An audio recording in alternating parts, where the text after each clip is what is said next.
welcome to the Deepdale Festival Special. Yes, this is the Deepdale podcast, but this is a particularly special one about, well, including lots of interviews with different people at the festival, which we all really, really enjoyed and had some fantastic sessions from. You're going to hear interviews from people like Katie Spencer, Tilly Moses, the Shackleton Trio, various people who were at the festival. And we hope you enjoy all these fabulous artists talking about what inspires them and how they choose where they're going to play. Well, hello, ladies and gentlemen. This is me kind of acting as a roving reporter. I think it's rove rather than rove reporter. Roving or rogue? It could be either, to be honest. At the Deepdale Festival, I thought we would chat to a few people that are here, regular customers. This reprobate that I'm sitting opposite, Thank you so much. called Nathan, who some of you will recognise from the conservation weekends, and he is one of the key reasons why we now have lovely hedgerows on our campsite. So, Nathan, how does it feel to be at your second Deepdale Festival? I'm enjoying it. If it's possible, I'm enjoying it even more this year because I'm here crewing and just helping out, and we've been putting some flags up and getting some jobs done around the place. But the atmosphere here is so relaxed and so friendly, and the music this is a first. The music this evening has just been amazing. A band on the go in the Brick Barn, and it's just been absolutely delightful. So I've really been enjoying the atmosphere of the place and relaxing, and we've got the fire pits on the go. We've got a really lovely atmosphere. It's just the nicest place in the world to be right now. So you can probably hear us laughing because Chris is just walking by. He's going to come and say something too. Yeah, no, he's shaking his head, but he is going to say something. So are you pleased that your festival has started again? Perfect start tonight to the festival. I think it's such a lovely atmosphere here. It's a movement on from last year, and we've had a lovely band playing some really great stuff. Loads of people enjoying themselves. It's really lovely here. I'm really excited. That's cool. And are you looking forward to what's your top thing apart from Martin Carthy, who I know you're immensely excited about? But if you had to pick just one act, which I know is almost impossible, but if you had to pick one act, what would it be? That is so hard. That's not fair, man. I know, but that's why I asked the question. If I had to pick one act, it would probably be Kitty McFarlane for me. If you haven't heard her album Name of Clouds, then you really have missed something, because it's awesome. It's poetry set to music about nature and our relationship with the natural world, and it is amazing, and I'm really looking forward to her. Do you think that's going to be a bit like the Tilly Moses moment last year, where we had all those people sitting there absolutely silent in the middle of the afternoon while she was playing? Do you think it's going to be a similar experience? I think it could be. I really think it could be. And she is such a talent, and I'm so pleased to have her here at Deepdale. I think so. Excellent. Well, there you go. That's Chris. I'm going to leave him to get. He's rushing off to probably do another one of his many, many jobs during the festival. And you can hear all the people around the background. So we've got Norfolk Brewhouse with their bar. Do you want to say something, Harriet? Are you keen to be? Things. There you go. She's looking semi-keen. No, I'm keen. So this is my first Deepdale Music Festival. So I've been to Deepdale a lot over the years for lots of different reasons, but this is the first music festival I've been to. I'm crewing this year, which is great, and I've been doing everything from stocking the fires to moving straw bales for performances in the orchard later.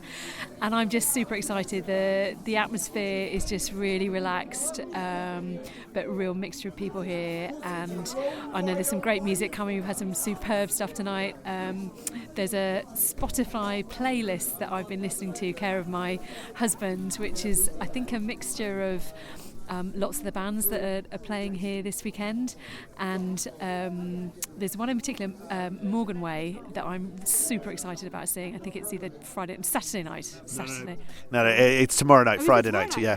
And then in case anybody listening to this, which they won't do because I'm not putting it out until after the festival, we sold out of tickets, so I'm really sorry. Or you will have missed it due to missing it because you haven't heard this podcast.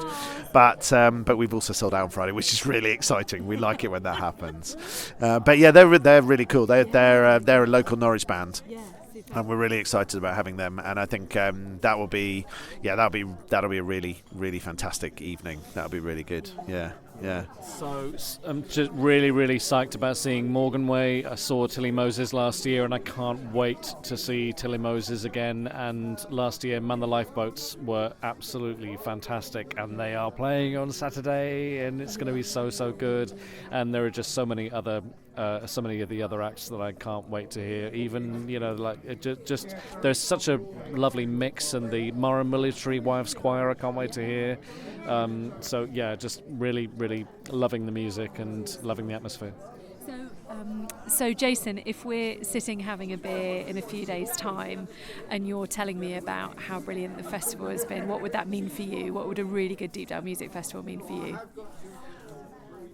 I think it's the number of customers who say they want to come back next year. I think that's the thing. We've already let over 20% of the campsite for next year's festival. Wow. Which is just incredible. And and I think it's the number of people who return each time we put music on, whether it's the festival or our Sunday sessions or whatever, the number of times we have coming back to things. And I think that's the same with the conservation weekends that both of you guys have been involved with, is it's the number of times that people come back to do it again. We work them till they bleed, and they come back for more. And I think that's when you're doing something right, is when they come back and enjoy it, and they come back for the social experience and the work experience of it. So I think that's exactly the same with the music. It's the number of people. If I look around the courtyard, so many of these guys have been before for something at Deepdale before. So the fact that we've provided them an experience that they'd like to repeat is wonderful in my mind. Amazing. And what I love Deepdale for lots and lots of different reasons, but what's really unique about Deepdale that you think brings people back time and time again? I think the combination of the staff that work here and the customers that come. And we're very honest about what sort of customer we're looking for. We're looking for people who want to entertain themselves and escape the madness of the real world, rather than people who come to be entertained. And that's, I think, the big difference between Deepdale as a campsite and a backpackers hostel than the bigger hostels and also the bigger campsites where they've got clubhouses and they've got this and they've got that. Our guys have come here to go and enjoy the experience of being at Deepdale, basically. We're sitting here in the Brick Barn. I'm sitting here with Katie Spencer, and she's performing in a little while at the Deepdale Festival. And we tried recording an interview last night amongst a bunch of rowdy regulars, which didn't quite take for some reason. So we're going to try and remember what on earth we were talking about after a couple of beers, and recreate the atmosphere of an interview which we haven't done before. Honest, Gov. Nice and well rehearsed. Yes, exactly. Yeah. Assuming either of us can remember what we actually said. So So this is day one of the Deepdale Festival. There's been various sort of other acts this morning on the Backpackers stage, and Katie is joining us, performing at 12:15, having experienced the delights of staying in the Backpackers hostel last night. Yeah, that was amazing. It's such an amazing spot. I mean, we were saying last night about how it really feels like this place was really made for this event. Of course, it's been here a lot longer, but it's... Well, I think the rooms that you were staying in were there used to be the cart sheds. So when the days where we had heavy horses working on the farm. So amazing. And the kitchen is the old stables. So the courtyard has sort of been made to for events just like this, isn't there? Last night when we were sitting there with the fire pits going, and all the regulars sort of talking rubbish in the around the courtyard.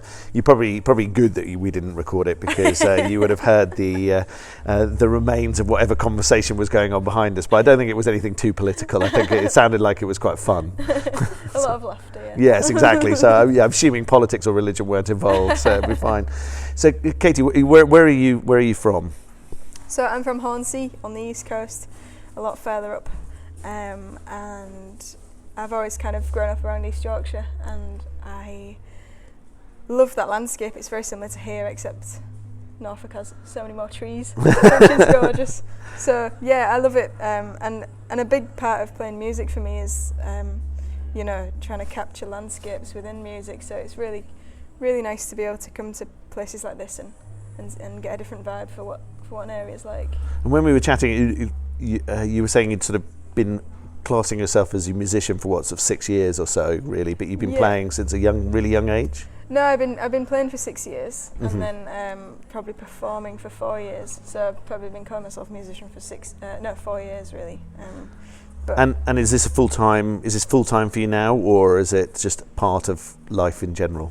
It's full time, yeah. Music Fantastic. Is every minute of my life, basically. Excellent, excellent. And do you just write for yourself, or do you write for other people, or Yeah, I just write for myself, trying to capture we mentioned landscapes already, but just I try and base my songs on things that have happened or things I can relate to, and hopefully other people can.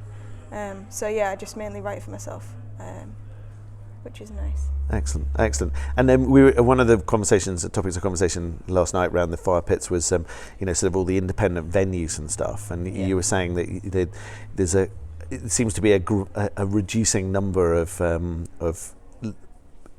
venues for sort of original artists, isn't there? Yeah, I was just using an example of a venue in Hull, which has really been the backbone of kind of me becoming a musician personally. It's kind of one of those venues that's really taken a chance and booked me for, the first few gigs that I did, where I was playing 245s and having a proper, listening audience who were enjoying the music, and that was years ago. And it really kind of gave me the confidence to think, I can do this. And it's so important that you have that outside kind of belief from somebody who kind of knows what he's doing and has run a really successful venue for a long time. And sadly, in his case, he was very ill and he had to shut for that reason. But there's no doubt that it's kind of it's a lot of work. The fact that nobody was really willing to take the place over from him was showed how good a job he was doing, and how kind of, I guess, intimidating it would be for other people, because he did it spot on, That's really cool. It's just such a shame when venues like that sort of disappear from the landscape, isn't it, really? Absolutely, because I do feel that there's a number of musicians in Hull at the moment who are kind of going, right, gosh, what do we do now? Where do we play our hometown gig? Which is a huge credit to the guy who ran it. Yeah. And beyond home, really, how do you pick and choose where you play? I'm hoping you chose us because Chris was so lovely to you when you talked. But I'm always fascinated by how musicians kind of pick where they play, or whether it's. I guess some of it is sort of you'll take almost any gig when you're first starting, just so you get experience. But in your case now, you're getting to the point where I'm guessing you've got a bit more picking and choosing. Yeah, for sure. And I think a lot of it for me is word of mouth. A friend recommended this festival to me because she's been before, and she said, this is a really beautiful place, and I think your music could go down well here. So that was how I initially found out about this, which is great because a lot of the time you don't quite know where you're going, so to have that heads up is a really good thing. And it's word of mouth is so powerful for musicians, but also it's kind of about looking at similar artists and seeing where they play and trying to get on same lineups as them or whatever. Yeah. And in terms of the creative process for you, does it come easily? Is it sort of sit down and just a song just comes to you, or some of them do you have to work at? It definitely varies. I have sat down in the past and kind of written a song, and just kind of very quickly. it just kind of wrote itself. But then other times, the majority of the time, it's a definite kind of, process that you go through. So you maybe have the bulk of the song for a long time, and then suddenly something will click and it'll fall into place. Or you get the guitar part that really fits with that, and you get more lyrics from the guitar part. There's really no kind of rhyme or reason as to how or why I write songs like that, but it's interesting to explore different methods. A friend of mine recommended that, just get a bunch of song titles that you like the sound of, write 10 of them down, and then try and write some songs based off the title that you like the sound of. So it's really interesting. There's a lot of different ways you can do it. Yeah, and do you what tends to come first for you, the vocals or the tune? More often than not, it's the guitar part, because I'm usually just kind of sat around fiddling with the guitar, and a lot of the time I've just got a bunch of guitar parts that I like, and they usually end up, 3 guitar parts can maybe end up in one song, which is quite cool, because I just sit around and play the part over and over again, and then usually some words come. But that's, again, that's not always the case. Yeah, excellent. Well, thank you for coming to Deepdale, and Thank you. we're really looking forward to your session.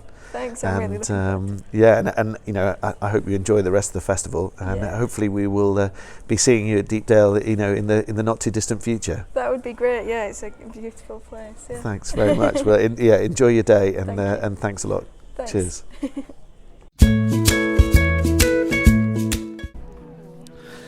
So we are sitting here in the Brick Barn with Tilly Moses, whose brother we can probably hear in the background. He is performing on the Backpackers stage before he then does a swift change and becomes the lead guitarist with Tilly's band. Yeah, he does. He's basically, we had a bit of a mix-up. My previous guitarist pulled out, and Isaac, within a few weeks, has learned the entire new album and is hopping up on stage to play the set with the full band, which is absolutely mad. He's amazing. He's very cool. As far as teenage brothers go, he is excellent, top-notch. But she has said that she's not prepared to tell him that directly. Being big sister, she couldn't possibly give him that much of a compliment directly. I understand, it's fine. I have 2 smaller sisters and they're very similar, so that's okay. And we're just going to have a quick chat about her new album, which is absolutely awesome. So, what inspired you? What made you want to write this one? I've always found that writing's not very much of a choice for me. It just sort of happens. Songs fall out of me when I am feeling a certain way. The way I never take longer than 15 minutes to write a song. That's never happened, or at least not a song that's been good enough to keep, because I like it to, it just kind of happens. What tends to happen is that thoughts have been bubbling away at the back of my head for months subconsciously without me realizing, and then one day I'm in a certain frame of mind and suddenly I just need to write it down, and it kind of falls out fully formed. Always lyrics first, and then I kind of fit things around it. So it's an odd one when people ask me that, because I don't really know. Basically, I had a couple of years to write some songs, and then we had enough to record them, so we did. But some of the songs do have kind of more intent behind them this time than the first one, which was very emotionally driven. This one is still very emotionally driven, but there are definitely some kind of stories that I needed to tell in more kind of a social political light than previously. There's kind of a body positivity song. There's a couple of songs, quite a few songs about disability and kind of living with that, because that's a change that happened between the first album and the second one. So there's some stuff in there that could be seen as quite political, but is still rooted very much in the personal. So it's kind of, I think I've always had that underlying there, but it's kind of pushed itself front and centre for this album, and I'm really excited about it. It's more terrifying to release for some reason. I don't really know why. But a lot of artists say that the second album is the worst, because I guess the first one, it's that slight naivety, isn't it? So there's not quite the pressure. It's either going to do brilliantly or it's going to bomb, and actually, but you haven't got any basis on which to build it. Yeah, this album, the first album, basically the achievement was having made an album. I was 19, I'd made an album, I was in my first year of university, and I had this thing that I could show people, and I had these amazing musicians that I'd somehow managed to convince to playing with me on it, and it was bonkers that I'd done that, and that was the achievement, and I didn't really care how many I sold or how well it went down. To my kind of surprise, it went down quite well, and I've only got 20 of them left to sell out of 500, so we've done all right. But I didn't imagine that, and I didn't really care about that at the time. This one is much more, I've just graduated, I need to be able to afford to eat, ideally, and sleep, got a lot of pressure, and have a roof over my head.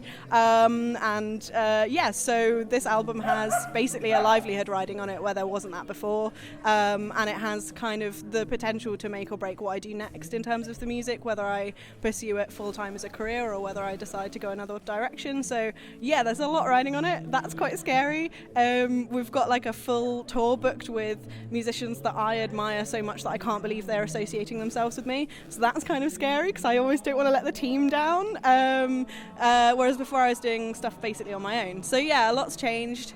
It's bigger, I think it's better, and it's more exciting and more terrifying than before, so Yeah, that's it's fascinating. I find it really interesting talking to different artists about what inspires them and the process. And it's really interesting that you said sort of it takes less than 15 minutes to write a song, otherwise it's no good. Katie Spencer, who I was talking to this morning, she was saying that it's a complete mixture. So some songs just literally fall out of her, and other songs can take forever to come together and just sort of click. So it's really interesting. And I'm really looking forward to your set, which is coming up soon, because the you could not hear a pin drop when you performed last year at the Deepdale Festival, and to have you back with a band and stuff. But you were mesmerising, and there was a lot of people who are kind of, oh my God, Tilly's coming back, that's fantastic. So it's really exciting to have you here. So how do you choose what sort of events you play, and the gigs you do and the festivals you do? It's funny because when I started out, I really wasn't involved in that. My dad was doing dad managing. I was 14, and he has always had a very practical head on his shoulders about that kind of stuff. And very quickly, we got out of the open mic and pub scene, and we started. Hi, my band's here. Just to explain, Tilly's very excited because her band's arrived, and so she knows she's not going to be the only one on stage this evening. So she's very happy about that. That's a positive. So I kind of wasn't making those calls, but Dad very quickly kind of found this these types of venues quiet, intimate, quite small, where I started out, and I still have a fondness for that. This festival was a good example of that. There's a lot going on, but it's quite self-contained, it's quite compact. It has a nice kind of loyal following of people that come again and again, and it feels very intimate even when you're playing to a lot of people. So definitely a lot of the gigs and festivals I choose, because of my lyrics and my songwriting, I need to tell those stories, and I need to have an emotional impact. I need to be able to connect with people, to see the audience. I shy away from really big places, even if I could sell the tickets. I don't think I'd want to a lot of the time, because I don't think I'd be able to have that contact with those individual audience members that I need to have for them to really understand what I'm saying. So that's important to me. But also, it sounds shallow, but people who pay you well for your art. I've worked in this industry for 8 years, and it's still hard to get people to pay you even a basic kind of minimum of, like £30 for half an hour, that kind of stuff. That's hard. And so I have very recently, because of health stuff and also other like commitments, like when I was studying, kind of said, I'm not putting up with doing gigs for free anymore. I can't afford to do that with my body. I can't afford to do that just for pride's sake, and I work hard and I deserve to be paid. So venues that pay me, that helps. I think so. And also just being run by people with genuine enthusiasm for music, for musicians, respect for musicians. So something that's really struck me the last time I was here was when I arrived, it was one of the warmest welcomes. It actually was my favourite festival that I played last year, because when I arrived, you and Chris greeted me with such enthusiasm. Chris's the intro that I was given before going on stage was so personal. You'd clearly listened to what I actually do, thought about it, you cared about it, you wanted to put me on. And so that is probably the most important factor in me choosing a venue, is feeling like they actually care about what I'm doing, that they feel that this is important to them, because it's my life. It's so important to me that if someone else cares about that, that means the world. And I will honestly waive the money factor if that is the case a lot of the time. So yeah, it's one of those things where you need to feel welcomed, you need to feel valued. So yeah. Well, thank you for talking to me, and I'm really looking forward to your set. Thank you so much for coming back, and I hope it's we see you again in the very near future. But good luck on the real job hunt, as they say. I hope it's not necessary, and that the music career really keeps you busy and keeps you entertained, and very much keeps you fed. And we'll be waiting for Tilly Moses in the O2. Oh, thank you. Yeah, that's quite a lot bigger than the news I'm accustomed to. But I'm very glad to be back here, and thank you for having me. No worries. Thank you, Tilly. And I will leave you to do your warm-up and everything with the band. So thanks a lot. That's great. Cheers. Cheers. Thank you. Hi, this is Jason in a very, very windy orchard, but there's bits of blue sky, and we're sitting here. I'm sitting here with some of the members of the Shackleton Trio, and or Cobbler Bob, and or anything else that you guys come up with that's kind of your band names. That's pretty much it. Shackleton Trio, and then Cobbler Bob is the 5-piece that we play in with a double bass player. Joe on double bass, and Adam Clark on the banjo as well. So yeah, apologies, it is very windy, and but these guys have just run a songwriting workshop in our new Club 100, which is a bell tent up on the top of the site. They played an absolutely storming session yesterday to a completely packed courtyard, and my favourite was Purple Rain, due to the fact that my daughter got horribly embarrassed by me singing along to it, so it was well worth the booking just for that. So I wanted to ask you guys, what makes you choose a festival to play? Firstly, you definitely should have actually got on stage and sang Purple Rain with us, to the ultimate embarrassment, which you would have nailed as well. It would be brilliant. So why do we choose playing here? Well, the question. Yeah, here or any of the festivals and gigs you play. This one is particularly lovely. We've kind of said to you guys for years now, really. Just you get musicians, you just get it. Like nothing overlaps. All the sound on every stage is phenomenal. Everyone's lovely, and it's not £6 a pint. Yeah, that's a big incentive, isn't it? Really? Yeah, it's a very big incentive. Now, so really, it's the what you're saying is the route to your heart is the price of the beer. It's got nothing to do with whether Chris smiles when you arrive. So we play a whole bunch of festivals all across the board. Some folk festivals, some that are different genres.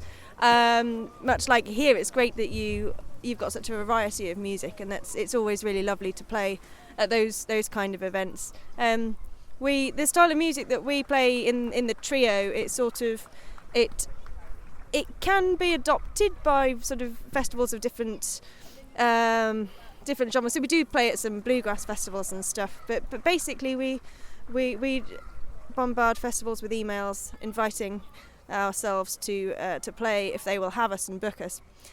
Sometimes you will play at a festival or a venue once, and you won't want to go back necessarily for whatever reason.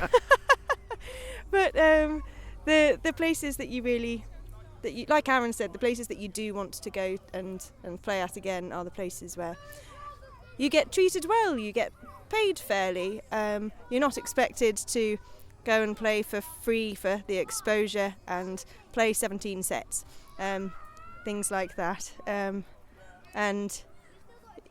And it's just nice when it's a sort of a family friendly event as well. Like again here at Deepdale, it's lovely. There's something for everyone to do, and it's great to see kids at festivals and being exposed to music as well. That's something that's really important to us. Just to explain, the singing in the background is the Mara Military Wives Choir, so it's not these guys managing to hum a tune while they're being interviewed, which would be very impressive. I realise I haven't actually asked them to introduce themselves, so I'm going to get them to introduce themselves. I'm Georgia Shackleton. I play the fiddle and I sing.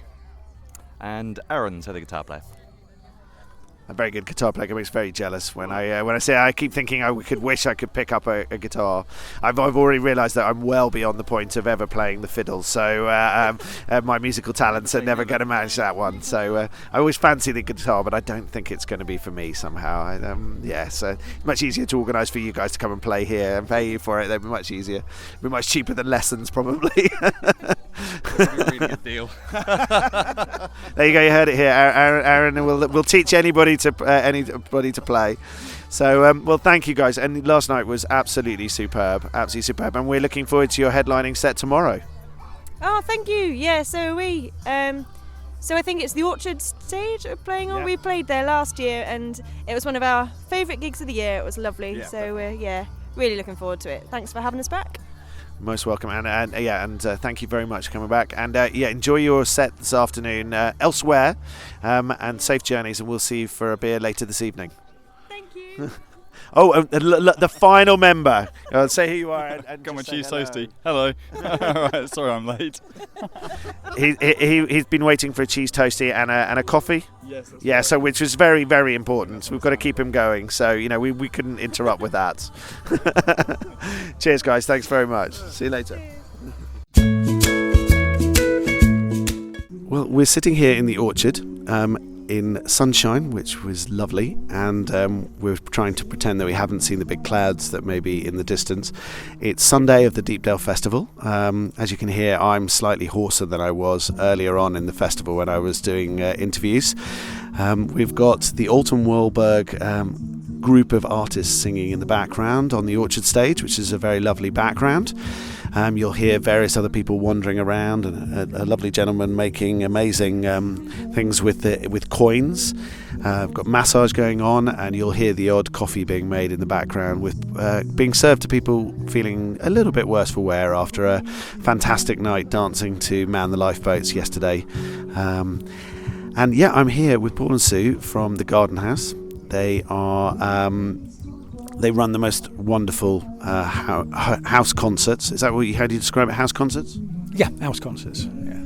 And they get the most amazing artists coming to them, and they are also very nice regulars that come to here to Deepdale, and it's always lovely to see them, and their lovely little dog, who I've decided now likes me but likes sausages more. So we were just going to chat about what because you go to a lot of festivals. I was just interested to know what sort of festivals you go to and what makes you choose them.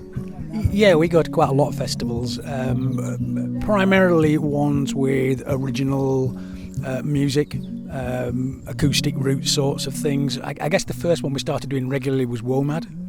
Back in the 90s we started going there, which is kind of world music, and it's that kind of eclectic mix of music we like in the festivals we go to, and that's part of the reason we like coming to the festivals and music events here at Deepdale as well, because it kind of suits our taste. That's great. Yeah, it's interesting. We're beginning to learn what works really well and what doesn't. But at the festival, we particularly like to throw in the odd Marmite act just to make sure that that people are surprised. Yeah, and I think that's it. I mean, in the same with the artists that we put on, we're always looking for original music, but across any genre. So it's not pigeonholed. And a lot of festivals tend to do that, and those are the ones we don't like. The ones that are like purely folk. Although a lot of folk festivals these days are much much broader, and Deepdale's the same. Yeah, so there's been some really interesting acts on this weekend up to now as well. Yeah, I think Chile went down very well on Saturday morning. That was quite different to anything else that was playing this weekend, but it seemed to go down pretty well. Yeah, Chile was one of our favourites. In fact, we might be trying to talk to them about doing a house concert, because when we saw it, we thought electro pop. We thought, yeah, that could be one thing or another, but it's actually, but it was brilliant. And original stuff as well, and an emerging artist. I would imagine they're probably going to go on to great things. It's fascinating when I'm putting together the website and getting sent through the info by Chris of kind of this band's booked now and this band, and some of the bands have got their styling just to a T. Others have barely worked out how to get an email address that works, and it's fascinating the difference between the two. But I think we can safely say Chile have worked out their style, so it was very definitely could use this photo rather than that photo, which was great. But yeah, and it's really nice when the music backs up the style, which is really good. It was fantastic. In terms of the acts that you have to your home, tell people how it works. Is sort of a guest group, and and how you choose the acts that perform. Yeah, generally it's people that we've seen live ourselves at festivals, and we'll approach and ask them. But increasingly we get a lot of people approach us directly, more and more. But occasionally we'll take people we haven't actually seen live ourselves, but only very occasionally. If when we look at their material online, we go, oh yeah, that would really fit, because we're always very careful about who we put on as well, because even sometimes people who we like a lot, we know our audience might not, so we're a little bit careful with that. So that's it primarily. It's people we've seen, and we're just asking. We particularly like finding people who don't actually do house concerts and never done them before, and so because we started out when we started thinking, we'd have solo artists, duos, maybe trios, but now we've had up to 6-piece bands, and we also thought, we won't be having any amplification at all, and definitely no drums, and we've had lots of drums and lots of amplification, and it all works, and the audience just seem to love it, as long as it's something original, it's something different, and seeing it in that sort of environment is just really nice. Yeah, I love the intimacy of it. I just thought that was fantastic. It's a bit like when we do our Sunday sessions here in the winter in the sitting room. And people go, you do it in the sitting room, that doesn't make any sense, but actually there's something really nice about it. And that was the really nice thing yesterday, was when the rain was really bad, although you think, it's pouring with rain. Actually, it rammed everybody in, and the atmospheres were both within the barn and the tent and in the church was really nice, because people were determined to get out of the pouring rain, and actually it made it brilliant for the artists, which was great. So it was really enjoyable. So yeah. And so after Deepdale, where have you gotten any more festivals this year? We're possibly going to drop in on Musicport Festival up in Whitby, which is one we used to do a lot, but one of our criteria for festivals, which has changed over the last 2 years, is it has to be dog friendly now, because we've got Ellie, and Whitby isn't really dog friendly. The dog can go, I think, into the cafe at the pavilion, but we know the people who run that festival as well, Jim and Sue, and they do house concerts up in Whitby as well, so we tend to refer people to each other as well, so we might drop in on that. And then there was another interesting one Sue had found up in the Lake District. I can't remember what it's called now, but it's Stickle Barn, a National Trust one, which has got some really good bands that we like on playing, again, emerging young original artists. Yeah. I love the sort of the networks that are kind of beginning to sort of really grow. I'm sure they've been going there for a while, because we're relatively new to this. It's lovely being sort of feeling like we're becoming part of a sort of a network who sort of tell people about great artists, both talent and lovely to work with, and also that kind of the fact that you come and see stuff here, and then you say to us, because these lovely people introduced us to Gentlemen of Few, which was wonderful link up, and hopefully we can repay the favour with some of the bands that we'll pass on to them. So, but thanks very much for chatting to me. It was really nice. Yep, no problem. Good to talk to you. And enjoy the rest of the festival, both of you, and Ellie. Cheers, guys. Thank you. So, Simon, what was your favourite part of the festival?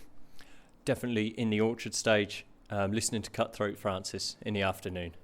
What a group they are. Yes, coming on leaps and bounds. And They were good, weren't they? And the crowd loved them as well, because it was so grim that everybody was piled into the orchard tent, so it worked really well. Yeah, the weather wasn't the best, but as they're all saying, it didn't dampen anyone's spirits. Yeah, exactly. That's cool, excellent. And did you come across any of the circus acts during the weekend? The circus acts were great. The Butterfly Girls, the Fire Eater, and Hula Hoop as well. Yeah, really well received. Put a smile on everyone's faces. So I'm in here in the reception with Sarah and Caroline, and we're just chatting about what our favourite parts of the festival were and kind of what an amazingly successful event it was, because Chris put together the most amazing programme of live music. It was absolutely amazing. And so I'm just going to get them just in a few words to say what their best bit of the festival was, or whatever they end up saying, because they're both looking immensely nervous right now, and they may just go completely silent, in which case it'll be back to me. So Sarah, how would you sum up your festival experience? My festival experience, I feel, despite the weather, the joy from everyone for such good music was the best bit. That's cool. And Caroline, what was your favourite session of the thing? My favourite session was Man the Lifeboats. Really got us jigging and had a really, really fab night that night. Yeah, there was a lot of dancing by the team, wasn't there, really? So, I think and I think my favourite moment was watching just how catatonic Chris was when he met his absolute idol in terms of Martin Carthy. It was like watching a small schoolboy opening a present and getting a massive Lego set. You know, it was that kind of like so overawed by this. It was brilliant, wasn't it? He really did seem to enjoy that. Well, thank you, ladies. That's cool. And we're still taking bookings for next year, although there's not very much left to take, which is fantastic. So a huge thank you to everybody that joined us for the weekend. A massive thank you to Chris for putting together such an amazing program, and to all the incredible artists that played during the weekend, because there were some absolutely awesome sessions, both from those who were brave enough to do the very early morning sessions while people sat around the fire pits and ate bacon sarnies, right through to the headliners. It was just lovely, and it was so nice to have so many of them staying as well, because they really felt like they brought the spirit to Deepdale. It was lovely. So thank you to everybody who joined us, and we hope we'll see you all again in 2020.